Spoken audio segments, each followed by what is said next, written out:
You are looking at Julian's pronunciation guide, where we look at how to pronounce better some of the most mispronounced words in the world, like this other curious word. But how do you say what you're looking for today? Let's learn once and for all how to pronounce the name of these character from, of course, a Disney movie. But before that, it's a character in a book called The Jungle Book by Rudyard Kipling. And Kipling provided a pronunciation of all the characters that he created, and he said that this character is normally to be pronounced, this name, as Mowgli. Alright, of course in the movie it's pronounced Mowgli.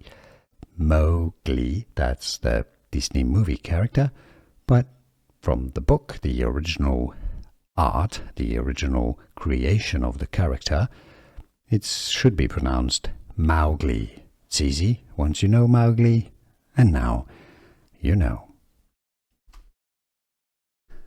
Here are more videos on how to pronounce more confusing words and names too many mispronounced. Like this video if you found it useful. I appreciate your support. I'll see you soon, and thanks for watching.